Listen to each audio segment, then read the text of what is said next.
Hi everyone, welcome back to 33 Founders. I'm really excited to be here today with the co-founder and CEO of Glimpse, a new online dating app. Thanks so much for joining me, Elan. Cool, thanks for having me. So I recently read a blog post about Glimpse titled Rest in Peace Tinder. And this is a pretty bold statement because Tinder is one of the fastest growing apps in history. How is Glimpse different than other dating apps? Sure. So I think Glimpse is different, in the platform that we're building on top of. We made a really conscious decision that we felt that Instagram is actually a better representation of what we care about, what we're interested in than Facebook. Of course, it's filtered. Of course, it's not exactly what our day-to-day life is like, but we feel like it really showcases what we care about, and that's what we wanted to build our experience on top of. So I think, we built our app on a different type of content. And then B, also being able to tell your story, in addition to what you look like, being able to showcase the things you care about, the places you've been, and the people you spend time with. Do you think that this is going to cause people to think about Instagram differently? Totally. I think people already have. In terms of people who've reached out to us and our friends and family who are on the app, we're seeing behavior changes in terms of people tagging locations and venues on their Instagram feed using different hashtags. Because at the end of the day, what we're trying to do is bring people together around what they care about. And the more context you give us through your photos, the better we can connect you with people that you might be interested in meeting. Very cool. So you guys aren't really concerned with someone's Instagram profile then becoming more of a dating profile. It'll still be genuine. The only addition is that they're more active with the tagging.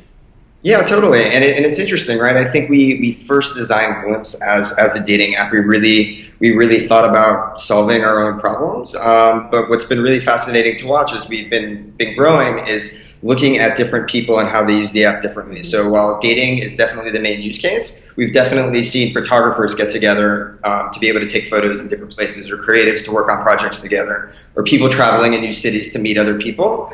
So it's been fascinating to watch the experiences and the use cases grow. So the other type of connection, just connecting on friends, and I've also seen a lot of people very open about connecting on Glimpse just to make a new relationship. Are you guys going to market that ever, or do you want to stay with dating? Yeah, so actually right now our branding, we don't really mention dating. I think it's an apparent use case, but we're really just excited to build this experience that gets people talking around what they care about. And if it's for dating, great. If it's for just meeting interesting people and becoming friends, that's fantastic too. I think that's one of the fun parts about building technology is you build it for one reason and you see how people use it and you kind of run with that. So you guys just released your second iteration of Glimpse at the beginning of this month, and you designed it from the bottom up. What's your approach to design standout and really on more usable apps that people want to have on their homepage? Yeah, totally. It was a fascinating few months really taking what we learned from V1. And what we saw was that photos are really great icebreakers, and not just photos of what you look like. Photos of what you look like are a really great way to judge somebody, and I think everybody naturally does that.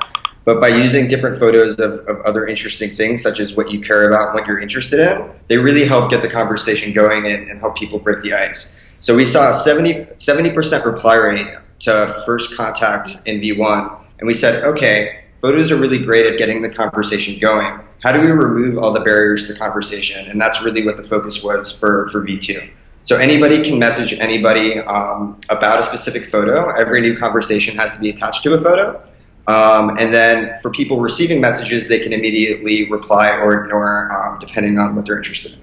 You're really hands-on with your users, which is great. And you're talking to people about their feedback for the app. When you went into V2, how did you evaluate that efficiently? Yeah, totally.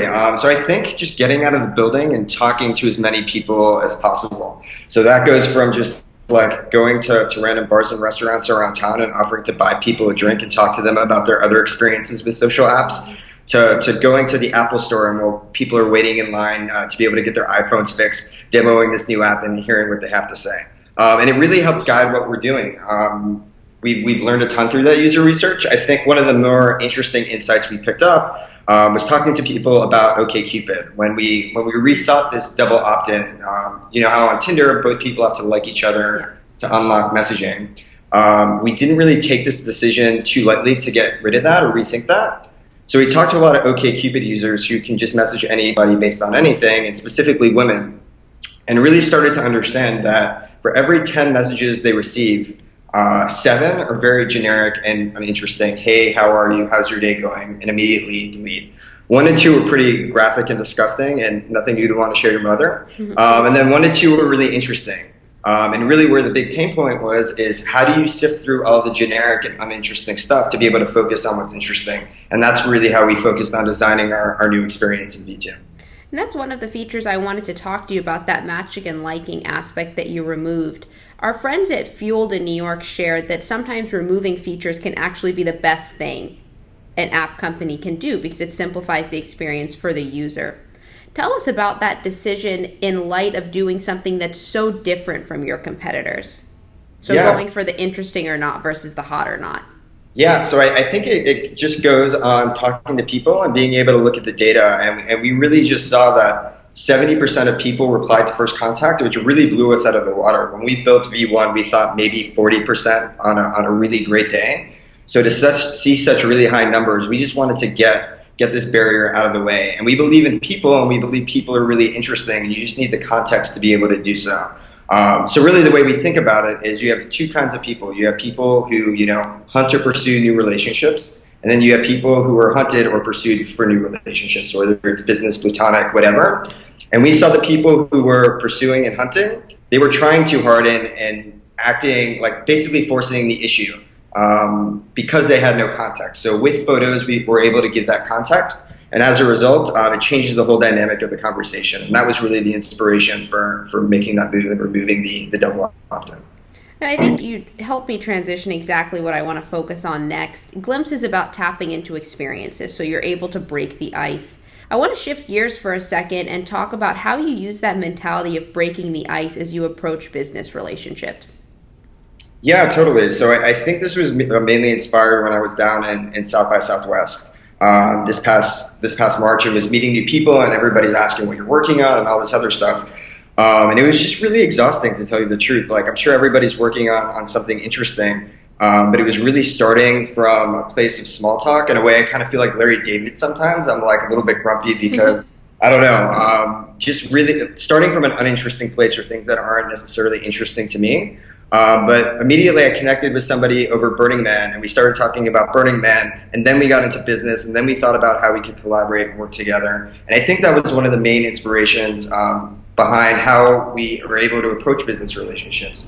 If you don't start necessarily from the point of view of, hey, what do you do? But hey, what do you care about? The what do you do naturally kind of comes to light a little bit. And in an ideal scenario, what you do is what you love, and those two are married. What a great way to put it. So will there ever be a glimpse for entrepreneurship? Entrepreneurship dating? I don't know. So, I mean, right now we're pretty focused on just helping new people meet through photos and seeing what use cases come to light. So it'll be interesting to see if business relationships are born out of something like this. I think since we're targeting such a creative crowd, that business relationship is more like photographer A and photography B coming together and doing a photo walk. That's great, though. Exactly. So I want to talk about your investors a little bit. There are so many dating applications right now that it's overwhelming. How did you pitch Glimpse to them to stand out? Yeah, so really great question. I think it was just really being focused on our mission, right? And our mission is to really bring people together around what they care about and actually get the conversation going. We don't measure success by the number of likes we get, but by the number of conversations we've started. And I think that's a mission that a lot of people really get excited by and get behind. And Tinder's really been able to prove out that market that, hey, people really want to meet. But I think it's taken the first step, which is huge, and that's why they've seen so much success. But for the next 10 years, how do we get all these people connecting to actually start talking about what they're interested in, what they're caring about? So they start talking about places they've been and the people they care about, and their favorite neighborhood spots, versus just what their job is or where they went to school or things along those nature. What are some things that founders should not do when they're pitching? Really great question. I think focusing too much on an exit or on numbers. And I say that in the fact that every startup is really an experiment, and what you start with isn't necessarily what you finish with. So I think as long as you have a belief of the world and a vision for how you want your product to exist, and you've demonstrated the capability to be able to really push that thesis to the max, I think that's more important than necessarily bringing, validated data to the table. Insights are really important, and I think that's what investors, especially at the seed stage, are looking for, rather than necessarily a proven product. Have you guys done a Google design sprint yet? Not yet. I'm looking forward to that. Hopefully when we're out in San Francisco later this year or early next.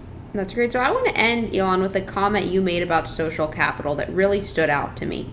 Totally. You said that people are bad at talking, but they're comfortable capturing their lives. And I think you put it really well when you framed it that way. How do you see that trend evolving, and how is Glimpse going to be the first to empower people to capture their lives in a meaningful way? Totally. So it's great. Like you walk out the door right now, whether it's at a concert or even on the street, you see everybody holding up their phones and being able to take photos and share these different moments. So we really see the photo as not just a visual moment captured in time, but all the data attached to it. So the caption of your story, the longitude and latitude of where it's taken, who it's been able to taken with.